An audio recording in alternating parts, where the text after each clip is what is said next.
televisión, un canal de esperanza y gente de promesa, llevando palabras, llevando alabanza, llevando a Jesús. Somos tu casa. Efesios Televisión. Somos tu casa. Efesios Televisión. Somos tu casa. Efesios Televisión. Efesios Televisión. Un canal de esperanza. Aquí somos tu casa.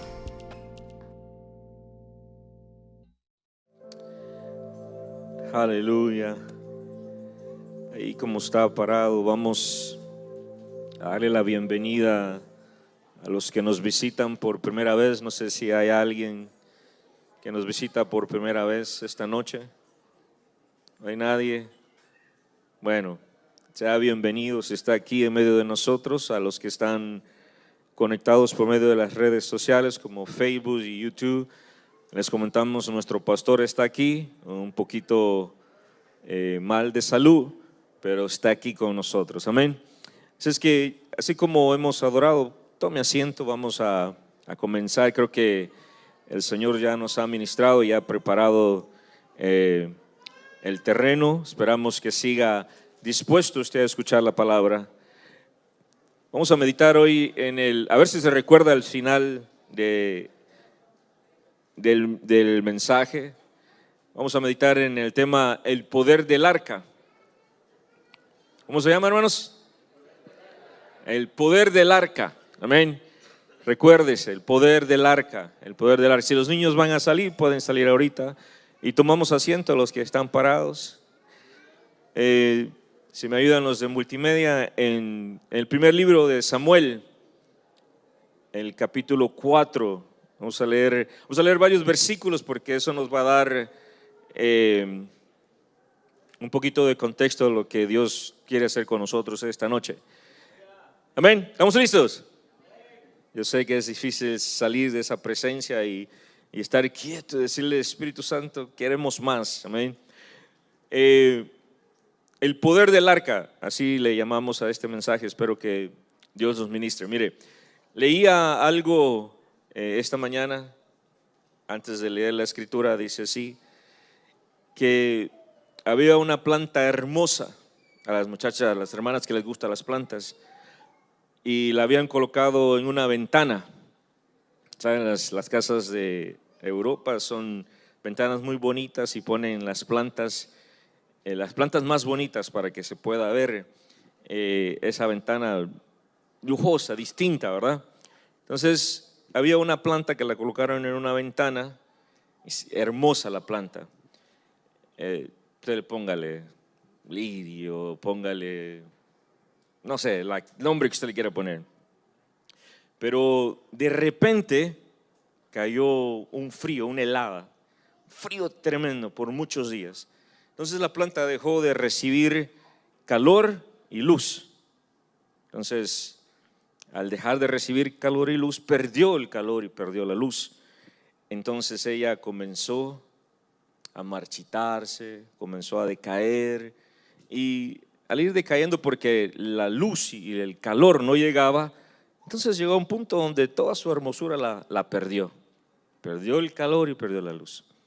Y entonces el hermano que escribió esto estaba diciendo, así es la naturaleza de nosotros espiritual, que nosotros cuando recibimos el calor y la luz de Dios, nosotros somos como una planta hermosa, colocada en las ventanas, en las puertas, colocadas en las casas, plantas hermosas que puede ver, pero los de afuera entran y te llega a mi casa y dice, ay, qué bonitas esas plantas, hoy que las cuida muy bien mi mamá.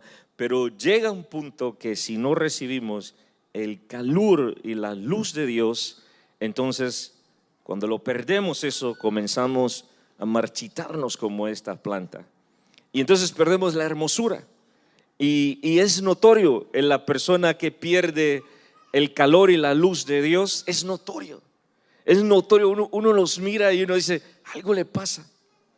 ha perdido el sabor, ha perdido el color, el brillo, ha perdido el vigor, se nota, es como esas plantas.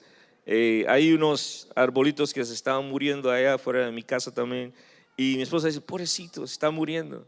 Y sí, cuando estaba en su vigor, cuando recibía el calor, cuando recibía la luz, era un árbol muy bonito, era gusto verlo cuando uno se estacionaba, pero hoy está marchitando y está perdiendo esa hermosura. Entonces, así es la vida espiritual cuando uno pierde la presencia de Dios. Cuando uno pierde la presencia de Dios, nos marchitamos, nos secamos y ya, aunque usted sonría, su sonrisa es seca y no tiene nada de hermosura como cuando recibimos a Cristo, el brillo que Él nos da. Amén. Entonces, hoy vamos a hablar un poco de la pérdida de la presencia de Dios, pero el tema se llama el poder del arca. El arca, antes de leer la escritura, el arca tipifica la presencia de Dios. Hay otras definiciones que me gustó también, es como una definición así como es la cercanía con Dios. El arca es aquella amistad cercana con Dios que cuando se pierde nos marchitamos. Amén. Entonces el poder de la presencia de Dios, el poder de la cercanía con Dios, así vamos a describir el arca. Entonces vamos a poner un contexto en el primer libro de Samuel, capítulo 4, vamos a leer del verso 1 hasta el 18, si usted me aguanta. Los muchachos de alabanza hoy adoraron muy bonito, hoy tomaron un bonito tiempo. También tenemos los jóvenes sirviendo como mujeres, los jóvenes, bueno, es el sábado que los jóvenes sirven. Una generación que está sirviendo es una generación viva, es una generación que usted la puede ver, hermanos, aquí está, téngale paciencia y va a ver que dentro de unos años serán los nuevos predicadores, los nuevos ministros de alabanza, porque ya lo está viendo. Hay un niño de 9 años, siempre lo vamos a repetir cada mes. Hay jóvenes de 17, 18, es una bendición si usted tiene una iglesia donde los jóvenes sirven. Amén, ese es lo que yo creo. Entonces, leemos la palabra. Si usted le diría que se pare conmigo, pero mire, hay muchos versículos, entonces de ahí sentado lo vamos a hacer. Pero sí lo vamos a hacer en reverencia al Padre, al Hijo, al Espíritu Santo. Dice el primer verso del primer libro de Samuel, capítulo 1, dice, y llegaba la palabra de Samuel a todo Israel. Y salió Israel para enfrentarse en batalla con los filisteos y acampó junto a Benezer, mientras que los filisteos acamparon en Afet. Vamos a seguir así. Los filisteos se pusieron en orden de batalla para enfrentarse a Israel.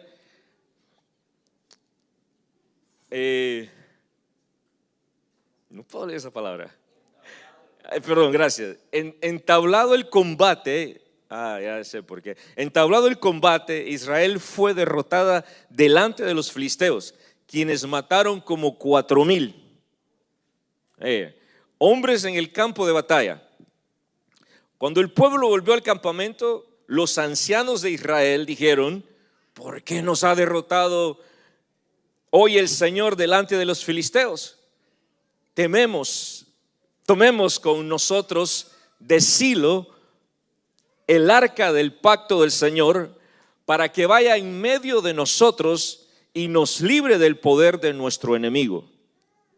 Y el pueblo envió a Silo y trajeron de ahí el arca del pacto del Señor de los ejércitos que estaba sobre los querubines, y los 2 hijos de Elí, el sacerdote que estaba en turno, Ofni y Finees, eran los hijos del sacerdote, por eso podían llevar el arca, estaban allí con el arca del pacto de Dios.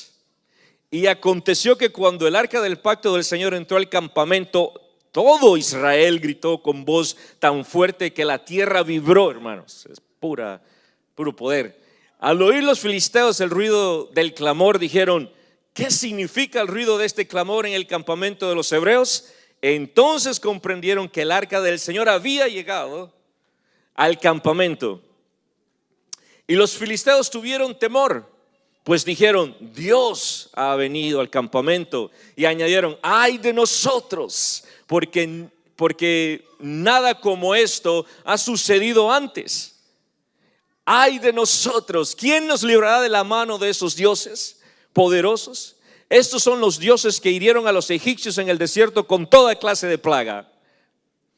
Cobrar ánimo, ellos echaron ánimo, hermanos. Ellos mismos dijeron, cobra ánimo, sé hombres. Se animaron mucho. Y los filisteos, para que no llegue a ser esclavo, para que no lleguéis a ser esclavos de los hebreos, como ellos han sido esclavos de vosotros, han sido esclavos de vosotros, sé hombres, pues, y pelead. Y se animaron y pelearon los filisteos. Israel fue derrotada y cada cual huyó a su tienda. La mortandad fue muy grande, pues Israel cayeron 30,000 soldados a pie y llevaron el arca. Vamos a dejarlo ahí.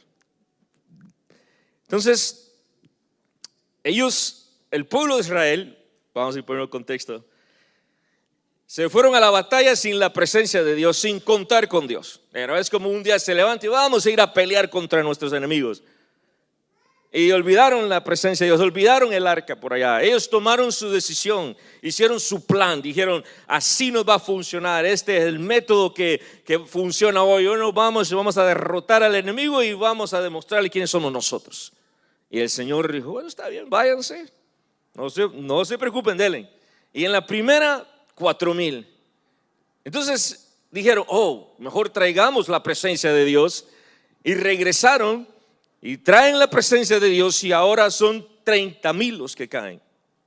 Entre ellos los 2 sacerdotes, hijos de Elí, también sacerdote principal de Israel. Entonces la pregunta es, ¿qué pasó con la presencia de Dios?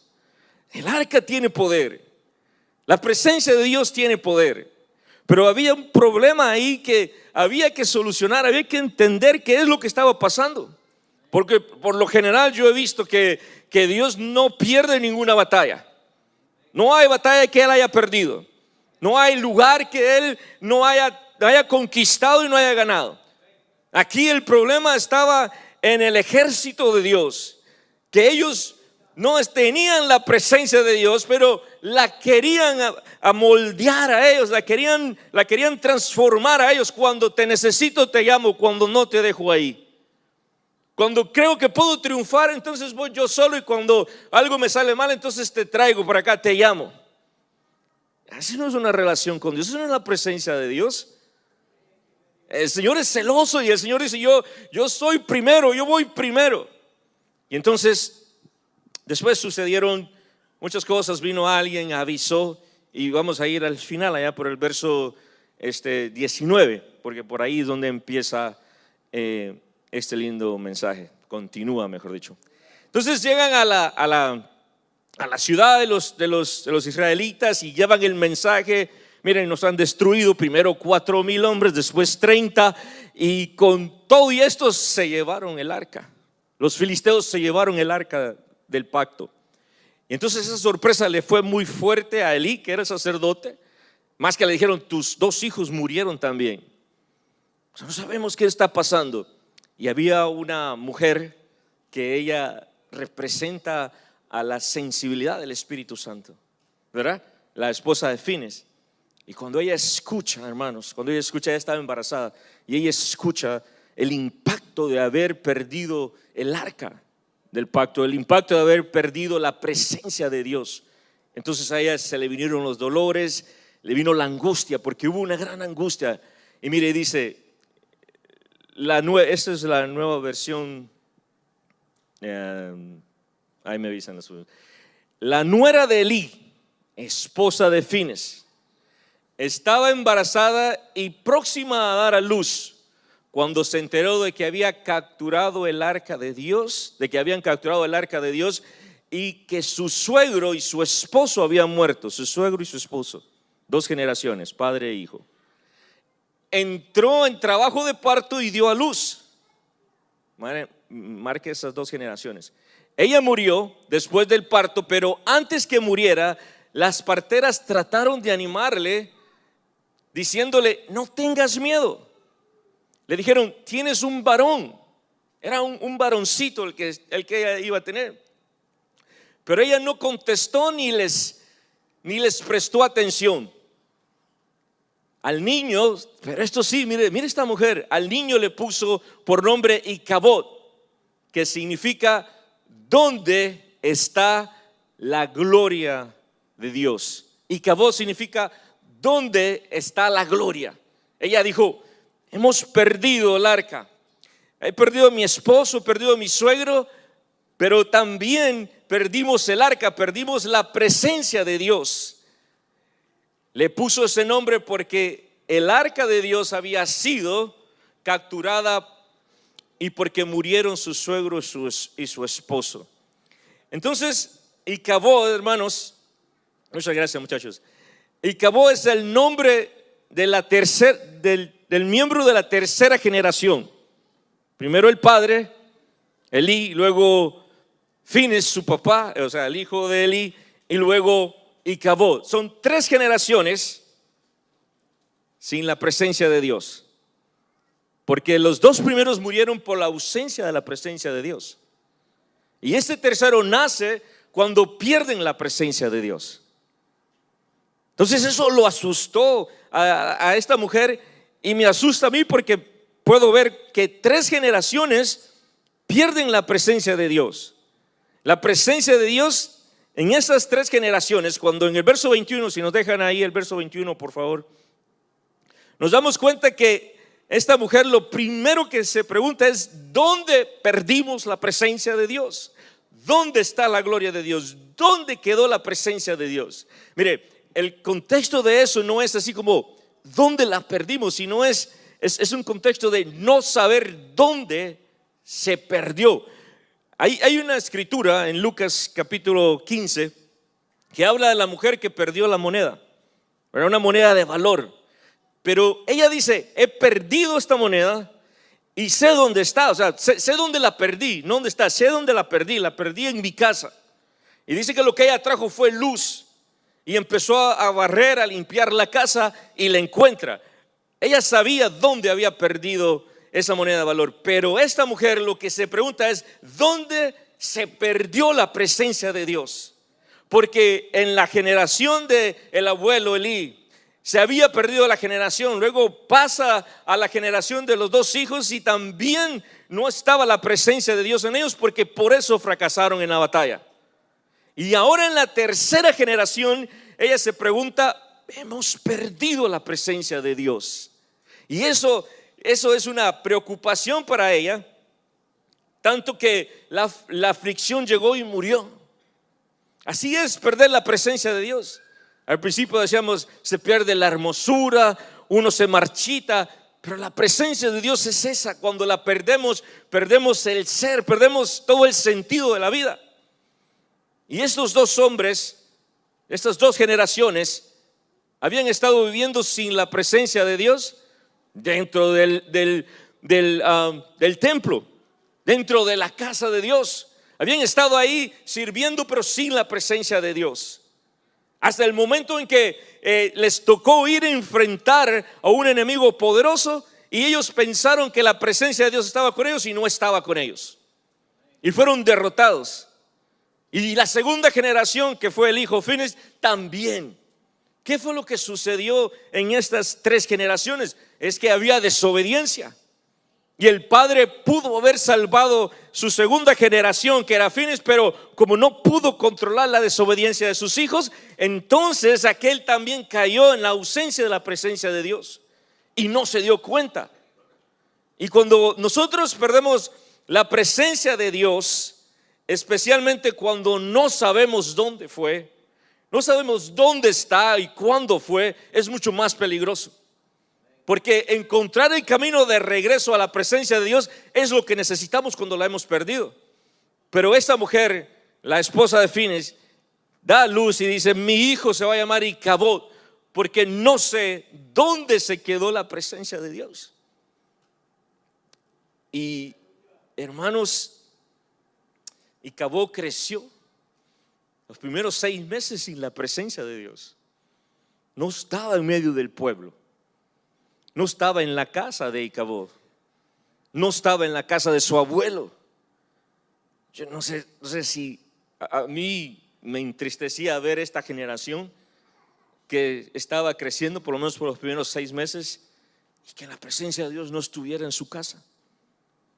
A las generaciones actuales necesitamos presentarles la presencia de Dios. Necesitamos que se crezcan con la presencia de Dios como ahorita. La presencia de Dios estaba hermosa.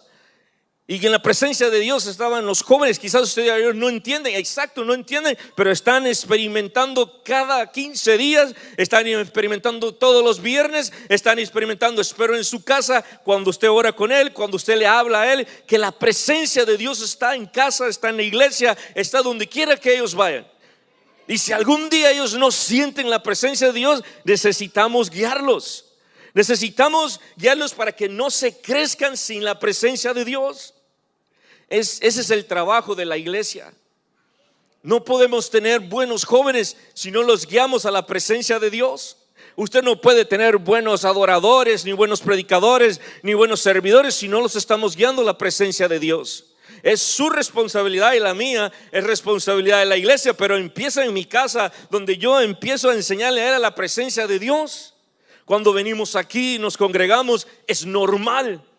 Es normal que lloremos, es normal que en la presencia de Dios nos sintamos tan amados, tan brillosos, tan vigorosos. Pero necesitamos hacerlo en casa. Porque 3 generaciones murieron sin la presencia de Dios, o estuvieron sin la presencia de Dios. Una generación, hermanos, sin la presencia de Dios pierde la hermosura. ¿A poco no?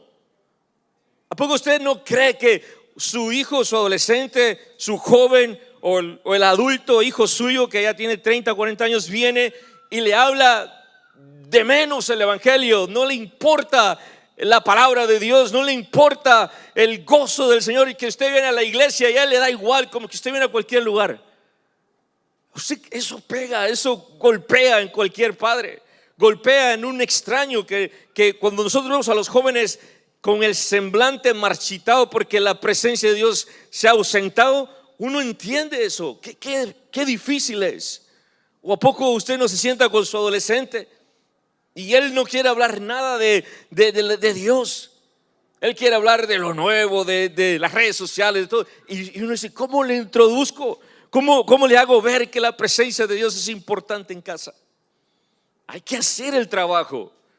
Elí, que era el sacerdote, que era el papá de estos 2 muchachos, intentó y no pudo. Y él, en vez de, hermanos, seguir insistiendo en lo que hizo, fue unirse a ellos, a la desobediencia, a seguir haciendo lo que a Dios no le gustaba. Y por eso muere esas 2 generaciones sin la presencia de Dios. Y aún la tercera generación que estaba naciendo, y Cabot, la tercera generación sin la presencia de Dios. Es nuestro trabajo. Hoy iba a ser este fin de semana, ¿verdad? El Día de la Familia. Pues esa era una bonita exhortación que la palabra de Dios nos está dando. Peleemos porque la presencia de Dios llegue a los muchachos, a nuestros hijos, a nuestra casa, que no se vaya. Porque de eso depende que no mueran, hermanos. De eso depende de que ellos tomen brillo, vigor, que sean hermosos, que sean esas plantas hermosas que están en las ventanas o en las puertas. De eso depende de que nuestra juventud, hermanos, sea la próxima en tomar nuestro lugar, de que la presencia de Dios la disfruten ellos. Miren, las generaciones están en peligro y siempre han estado en peligro. Ayer hablábamos de eso con los muchachos.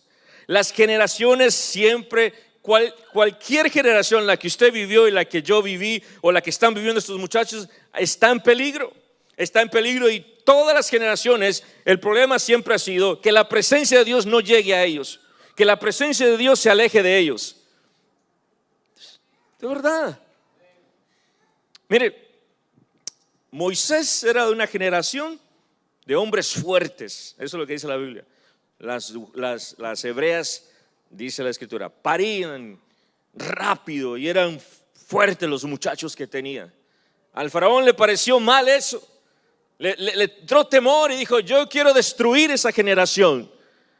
Y querían hacerlo por medio de parteras, no pudieron. Después le dijo a todo el pueblo de Egipto, cuando ustedes vean un varón del pueblo hebreo, agárrenlo y tírenlo al río Nilo. Destruyan esa generación ahí. Que no lleguen al conocimiento de la palabra de Dios, porque entonces la presencia de Dios va a estar con ellos. Pero no pudo porque hubo padres firmes, padres fieles a Dios dijeron: no lo vamos a tirar al Nilo, lo vamos a esconder, lo vamos a guardar, lo vamos a proteger hasta que podamos o encontremos una salida. Y esa generación, Moisés después, dice la escritura, cuando estaba en el palacio del faraón, él se acordó de dónde venía, él se acordó que tenía sangre hebrea y entonces dijo: yo pertenezco allá, y regresó al lugar porque la presencia de Dios nunca se apartó de él. Después viene otra generación como la de Esther, generación que no se iba a arrodillar ante ningún hombre. Y Mardoqueo se enojó, dijo: toda esa generación de judíos que están aquí en nuestra nación, vamos a matarlo, vamos a cortarle cabeza. Y dijeron: no vamos a arrodillar ante usted, Señor. Y fueron hombres y mujeres, generación que pudo sostenerse porque la presencia de Dios estaba ahí. Gente, una generación que dice: no puedo doblar mi rodilla, y que iba a hablar. A Esther le dijeron: habla, Esther, háblale al rey, dile al rey qué estamos haciendo. Y se salvó esa generación por medio de Esther hablando y ellos peleando. La generación de Jesús, la generación salvadora, porque esa es la generación. Nació Jesús, nació el profeta Juan el Bautista, y la querían destruir también. Nuestra generación la quieren destruir, ¿cómo? Apartándola de la presencia de Dios. Ese es el plan del enemigo para destruir las generaciones. Es: apártalo de la presencia de Dios, aléjalo de las escrituras, aléjalo de tu presencia como padre, aléjalo de la iglesia, aléjalo de todo lo que tenga que ver con Dios, y vamos a destruir esa generación porque no va a tener la presencia de Dios para poder soportar cuando empiecen a atacar a nuestra generación. Entonces, lo que necesitamos hacer es cuidar nuestra generación, y empieza en su casa. Y después traiga la responsabilidad a la iglesia, porque tenemos que acercar a esta generación a la presencia de Dios. Sí, hermano, ¿verdad que es un servicio familiar? Mañana, ¿verdad, pastor? La presencia de Dios, la ausencia de la presencia de Dios. La mamá de Icabod dijo: ¿dónde dejamos la presencia de Dios? ¿Dónde? Mire, esa es una pregunta muy seria, porque a veces en una discusión con un hermano de la iglesia, o con su esposa, con su esposo, una discusión con el vecino, lo llevó a dejar la presencia de Dios ahí, porque en vez de utilizar la presencia de Dios para tratar el asunto, empezó a sacar el hombre viejo y empezó a discutir, empezó a pelear su derecho, empezó a poner su orgullo, su capricho. Y entonces la presencia de Dios dijo: yo me alejo porque hoy estás actuando tú y no estoy actuando yo. Eso es lo que le dijo al ejército: tú puedes ir y pelear las veces que quieras, pero no voy a estar con ustedes porque ustedes solo quieren llevarme como un amuleto. Y ellos ni cuenta se dieron cuando habían perdido la presencia de Dios. Lo que dijeron fue: hoy nos mataron 4,000, vamos y busquemos el arca, traigamos el arca de Dios, el arca del pacto, traigamos su presencia. Y Dios les dijo: denle, yo no voy a estar con ustedes. Con todo y lo que representaba la presencia de Dios, perdieron 30,000. La pregunta que hizo esta mujer es: ¿dónde perdimos la presencia de Dios? ¿Dónde? Preguntes. Yo me pregunté. Hay muchas oportunidades en la vida de nosotros que perdemos esa conexión con la presencia, y si uno no se da cuenta pronto, empieza a venir a la iglesia y actúa como que estuviera la presencia de Dios, pero no está. Usted levanta las manos, usted canta, usted sirve, usted viene, usted diezma, usted ofrenda, y la presencia de Dios no está con usted. Y ni cuenta se da uno.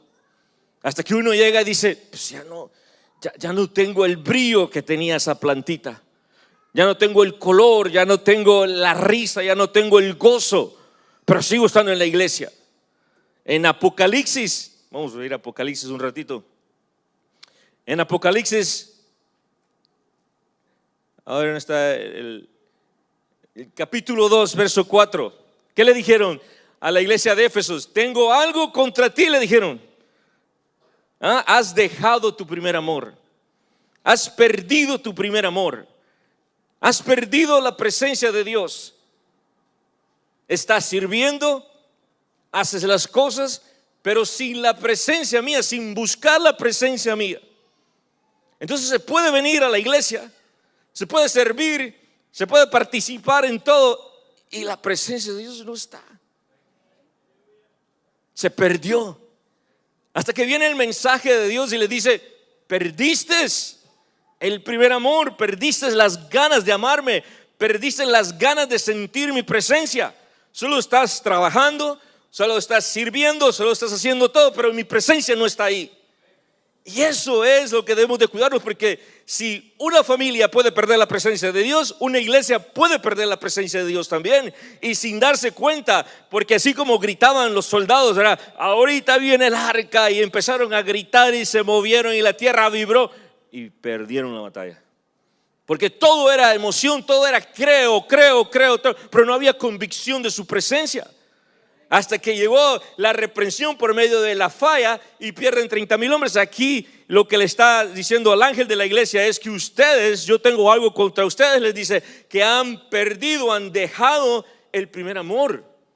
Y esa es una iglesia. La otra iglesia es la iglesia de Sardis.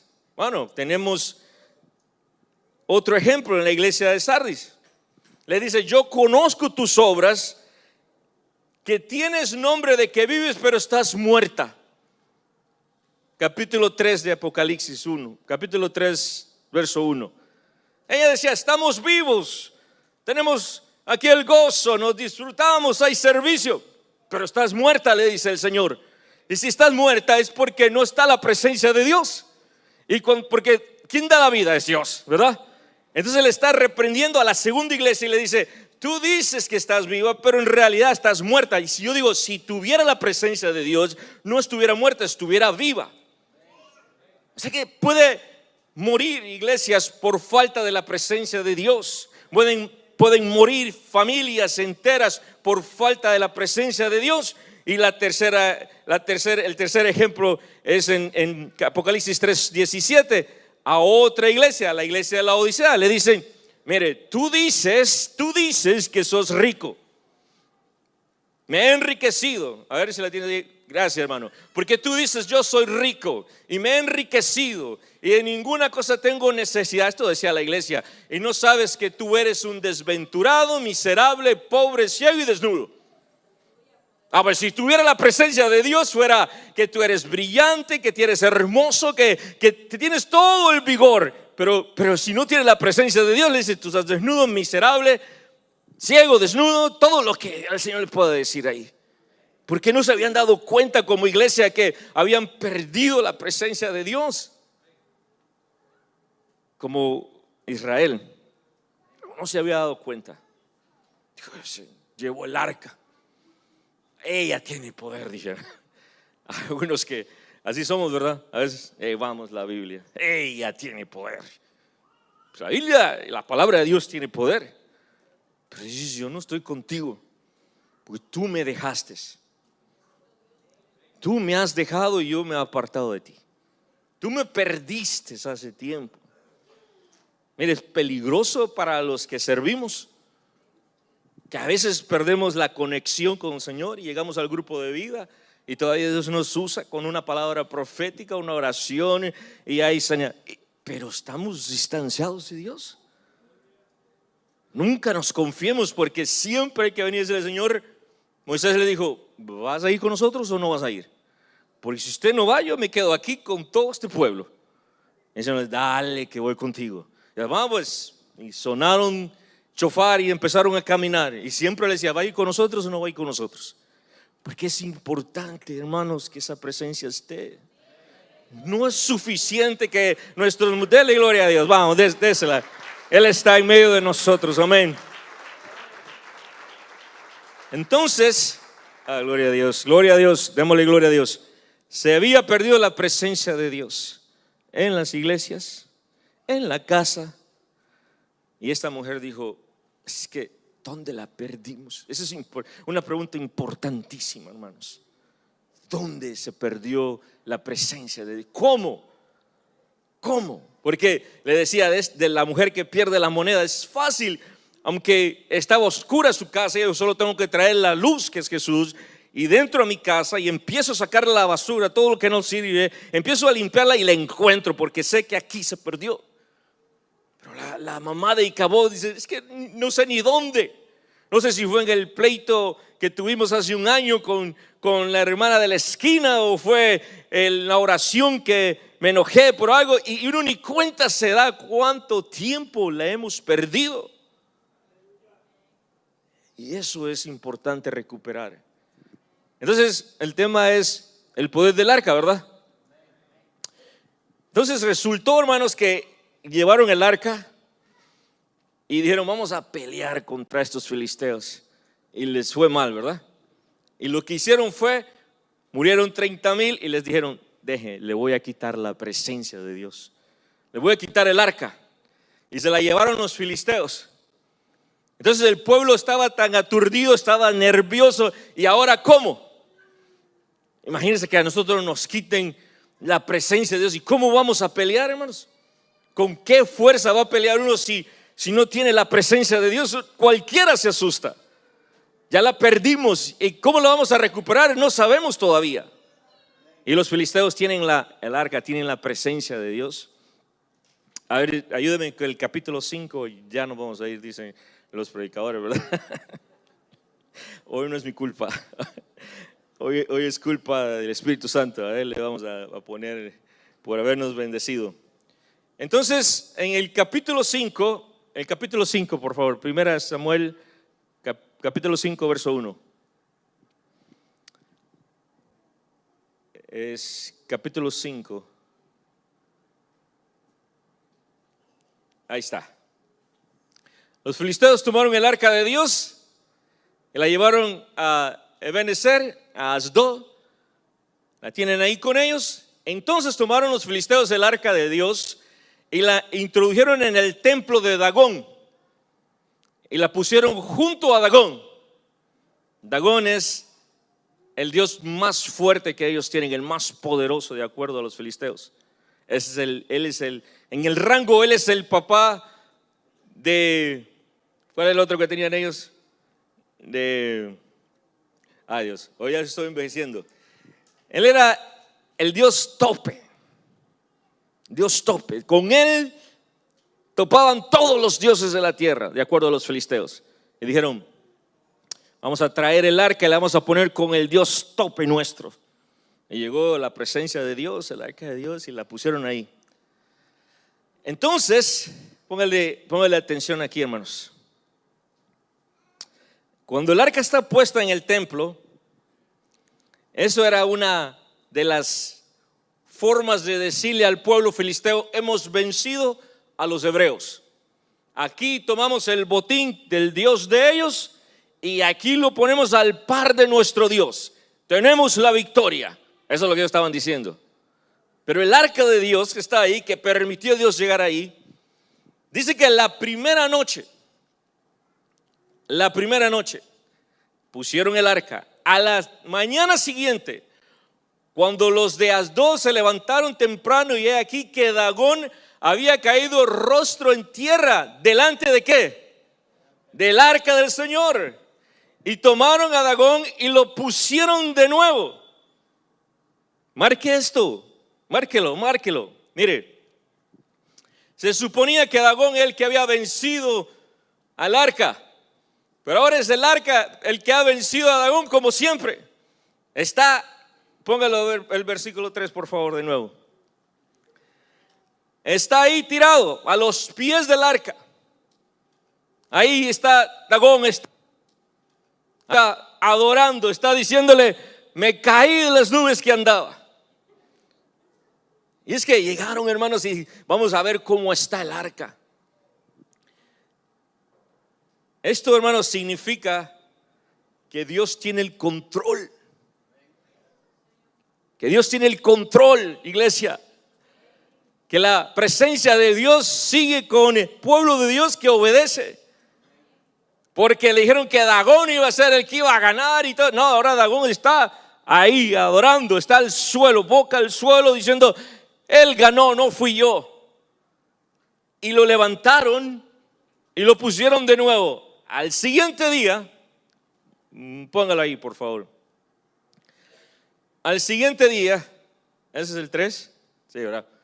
A la mañana siguiente, cuando los de Asdod se levantaron temprano, aquí que Dagón hacía caído rostro en tierra delante del arca. Lo tomaron, verso 4, vamos a ir terminando, verso 4.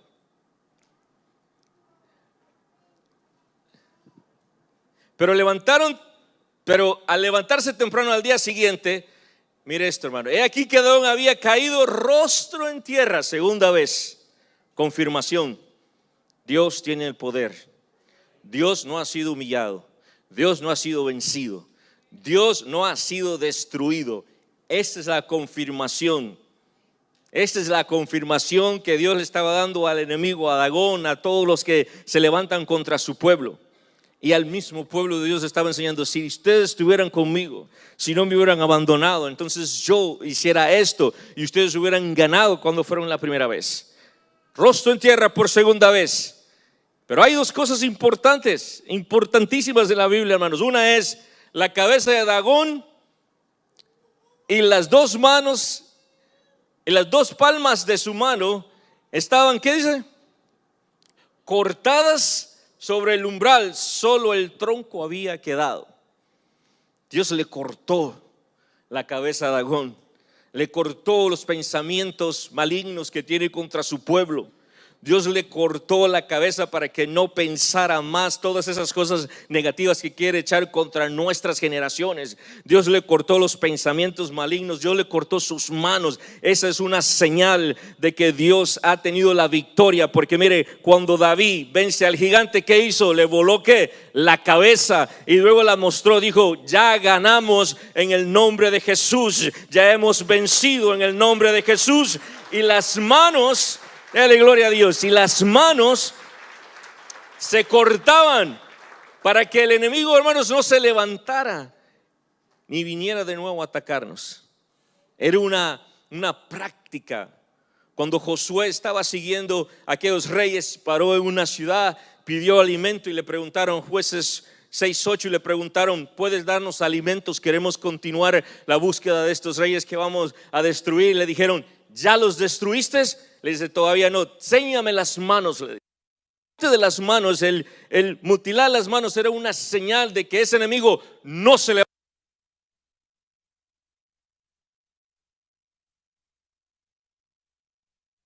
tenía la victoria. Entonces le dijeron, aunque la presencia de Dios no se manifestó con el pueblo porque el pueblo se había apartado de él, Dios sí se manifestó como Dios. Y Dios sí dijo: yo, aleluya, yo confirmo el triunfo.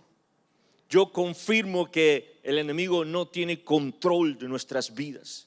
Yo confirmo que Dios es el que reina. Yo confirmo que no hay enemigo que se levante contra mí. Yo confirmo, dice el Señor, que no habrá nadie que se meta contra la generación que tiene a Dios, que está con Dios, la generación que no ha perdido la presencia de Dios.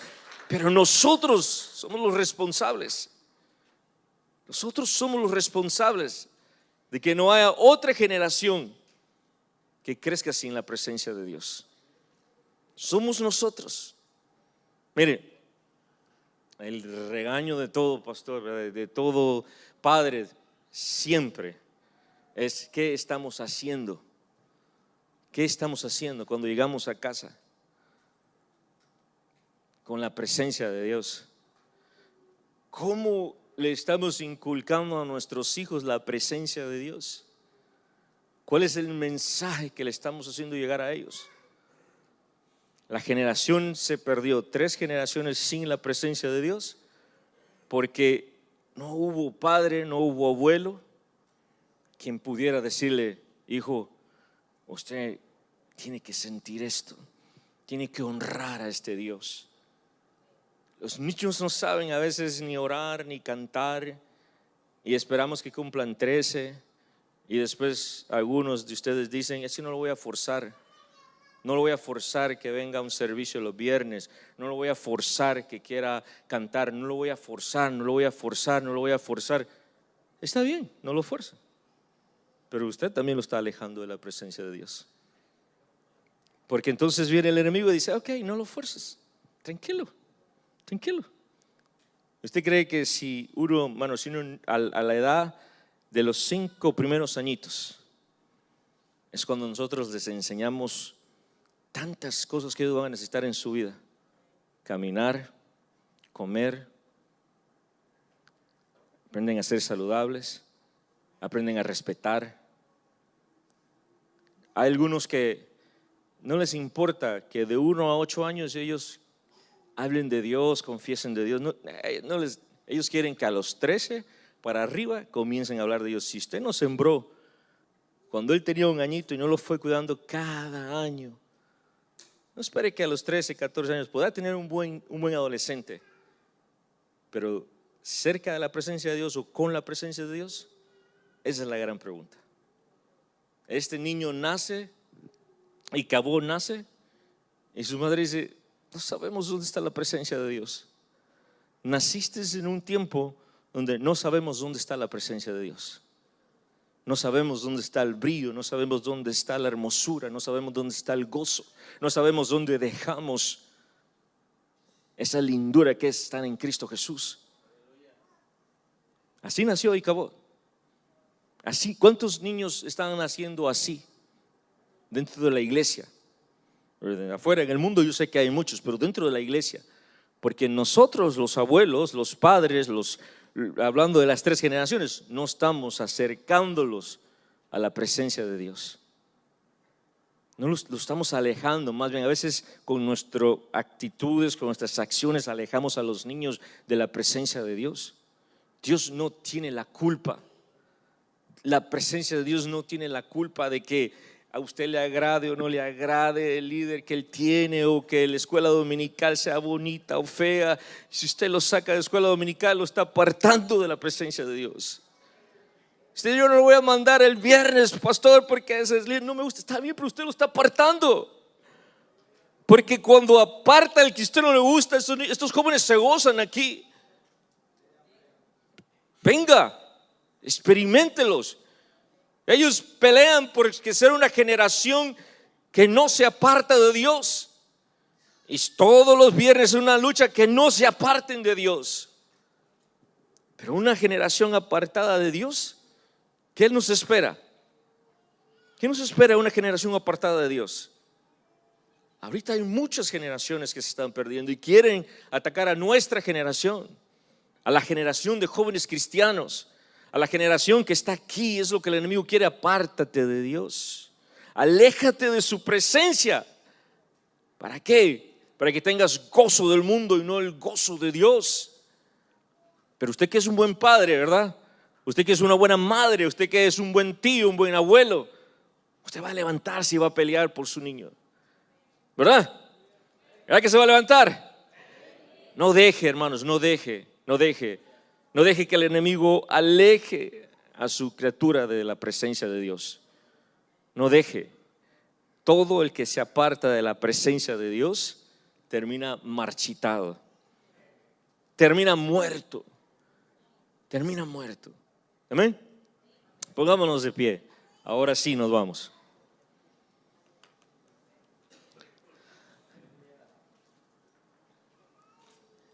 Fíjese que después los filisteos les cayó una plaga, unos tumores, y ellos dijeron: es la presencia de Dios. Nuestro Dios Dagón ha estado rindiéndole culto al Dios de los hebreos, ahora nos cae la plaga. Y llegó un punto donde dijeron: ya no queremos la presencia de Dios en nuestra casa. Cuando el enemigo conoce el poder de la presencia de Dios, no la quiere tener en ninguna casa, no la quiere tener en ningún lugar. Por eso cuando él viene a la casa de Dios, se incomoda cuando viene a la casa de Dios, porque la presencia de Dios lo incomoda. La presencia de Dios lo hace enfermar. Y cuando nosotros vamos a la casa de Él, lo incomodamos cuando andamos con su presencia. Y dijeron: No la queremos aquí, la presencia de Dios. Que se la lleven. Y ese es otro mensaje. Un día vamos a continuar cómo transportaron la presencia de Dios.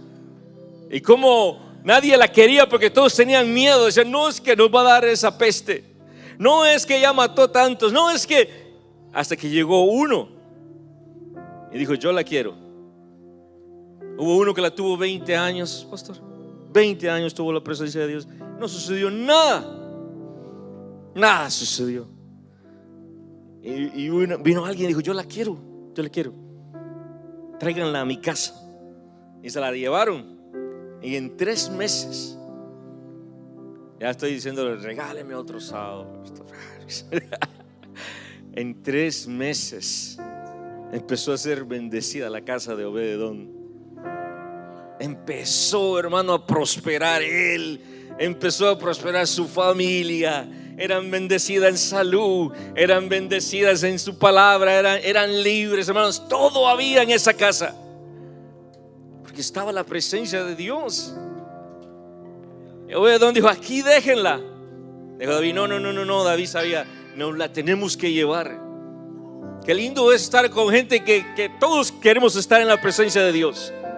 David, no, yo la quiero tener, le decía. Y Obed-edom, déjamela aquí, rey, yo la quiero tener conmigo.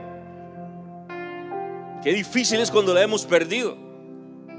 Qué difícil es cuando somos robot. Todo vamos, trabajamos, venimos a la casa, nos listamos, nos dormimos, nos levantamos y uno cree, ay, Dios va a cuidar de mis jóvenes, de mis muchachos.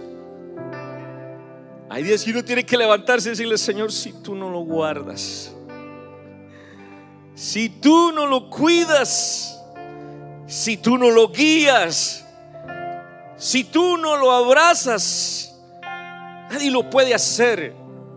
Y este joven necesita entender que la presencia de Dios le trae hermosura. A todos los jóvenes que están aquí, busquen de la presencia de Dios. No vamos a ser la generación que muere o que nace sin la presencia de Dios. Para eso ya estamos aquí. Solo tenemos que dar el paso, padres, y decirle, no voy a cometer el error de los hebreos. Yo voy a luchar por mi generación. Luche que haya más generación como esta, de adoradores, de servidores, que tengan la presencia de Dios. Yo sé de generaciones que se han perdido porque los alejaron de la presencia de Dios. Los mismos padres los alejaron de la presencia de Dios. Pero he visto también generación que los mismos padres la unieron y le dijeron, aquí está. Eso es lo que usted necesita. Esto es lo que usted necesita, mire, para brillar, para verse hermosa.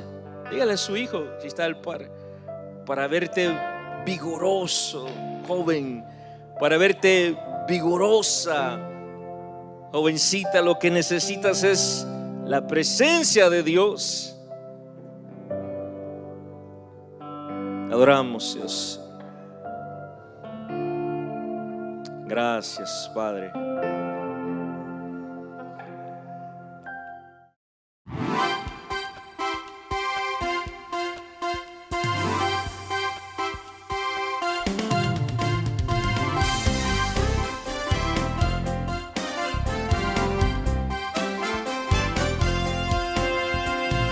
Efesios Televisión, un canal de esperanza y gente de promesa, llevando palabra, llevando alabanza, llevando a Jesús.